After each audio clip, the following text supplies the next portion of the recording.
나는 어제 왜 아버지를 말리지 못했을까? 아버지에게 안 돼요 라고 말하지 못했을까? 영주를 조금 어르던 엄마는 급히 영주를 내게 안겨주고 상을 들고 나갔다. 설거지하는 소리도 나기 전에 김치찌개 냄새가 났다. 잠시 후 목욕물에 얼굴이 뽀얗게 부풀어 오른 할머니가 들어섰다. 엄마는 다시 무표정한 가면으로 돌아갔다.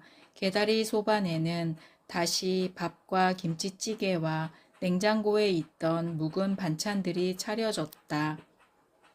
50.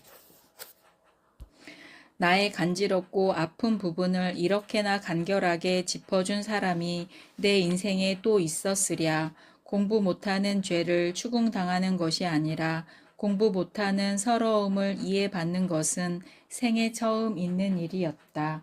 58페이지. 나는 영주에게 고개를 끄덕여 보이고 뒷곁 수도가로 갔다. 장차 영주가 학교에 다니게 되면 그 애는 공부를 잘할 듯 싶었고, 그러면 엄마 아버지도 자식이 공부를 잘하는 그 진진한 기쁨을 누려볼 수 있겠지만, 그건 아주 한참 후에나 있을 일이었다. 설령 그렇게 된다고 해도 한씨 집안의 4대 독자가 3학년이 되도록 한글도 제대로 못 읽는 지진아라는 사실이 상쇄되는 것은 아니었다. 61쪽. 엄마는 못 본 채 외면했지만 할머니의 그 악스러움에 입맛이 떨어졌는지 밥이 많이 남았는데도 수저를 놓아버렸다. 62페이지.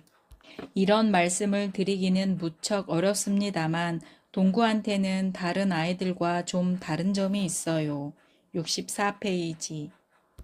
제가 책에서 본 듯한데 동구 같은 경우는 일종의 병이랄까 나쁜 의미가 아니고요. 동구의 뇌 구조 자체가 읽고 쓰는데 어려움을 느끼도록 되어 있어서 글씨를 쓸 때 아야 어여 구별을 잘 못하고 그럴 수 있답니다. 그런 증세를 난독증이라고 하는데요. 그런 아이들은 지능은 정상인데 읽고 쓰는 기능이 뒷받침되지 않으니까 배우는데 어려움을 겪는 거죠. 65페이지. 우리 식구들은 밥 먹을 때 꼭 싸운 사람들처럼 아무 말도 안 하는 게 보통이었다. 하지만 오늘은 엄마가 아버지의 눈치를 보며 말을 꺼낼 기회를 보고 있었다. 보통 식사가 끝나면 할아버지와 아버지가 나란히 텔레비전을 보고 엄마가 이불을 펴고 텔레비전에서 애국가가 나올 때까지 할머니가 안방을 지키고 대개 할머니가 안방에 있는 동안 아버지가 양해를 구하고 먼저 골아떨어지기 때문에 엄마는 할머니 없는 데서는 아무 말도 할 수가 없었다. 69, 70페이지. 에이구, 저 들떨어진 새끼. 아직도 글씨 못 읽는데지? 할머니가 앞질러 갔다. 나는 무서웠지만 오늘만은 다른 때와 좀 다르기를 기대했다. 박영은 선생님이 말해준 대로 나는 다른 아이들과 조금 다를 뿐이었다. 말하자면 몸이 아픈 것이었다. 내가 아픈 이유는 아버지가 너무 냉정하게 대하고 할머니가 구박했기 때문일지도 몰랐다. 그때 아버지가 그렇게 주먹을 휘두르지 않고 영화에 나오는 미국 아버지들처럼 다정하게 우리 맏아들 이 아빠한테 다 말해봐. 아빠는 너를 사랑한단다 하고 말했더라면 나는 어쩌면 지금쯤 병이 다 나아서고 전교에서 1등만 하는 천재 아들로 다시 태어났을지도 몰랐다. 70페이지.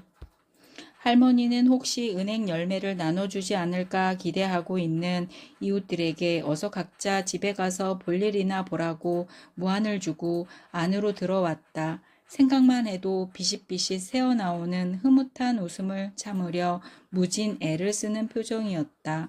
어찌 된 일이냐고 물을 필요도 없이 할머니는 안방에 앉자마자 나를 붙들고 또는 내가 물 마시러 나가거나 변소에 가면 혼자 빈 벽을 보고 앉아서라도 폭포수처럼 그날의 무용담을 되풀이하기 시작했다.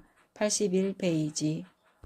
사실 할머니는 왜 어린 동생만도 못하냐고 점잖게 말하지 않았다.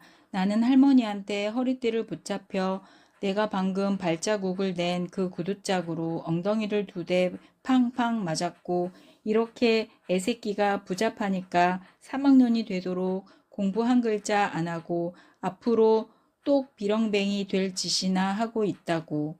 너는 이담에 크면 영주 밑닦개나 하라고 악담을 들었다. 사실 나는 할머니한테 영주 밑닦개라는 말을 하도 많이 들어서 기분 나쁠 것도 없었다. 그건 할머니가 나를 부를 때 꼭 이 새끼야 라고 부르는 것과 하나도 다를 게 없는 일이었다. 그냥 그런가 보다 하고 넘어가면 아무 문제가 없는 할머니가 노상 입에 달고 사는 말일 뿐이었다.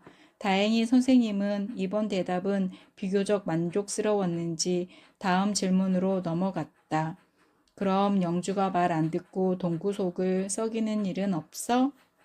96페이지. 선생님이 물으시는 대로 조심스럽게 대답을 하면서 나는 뜻밖에도 후련한 감정을 느꼈다.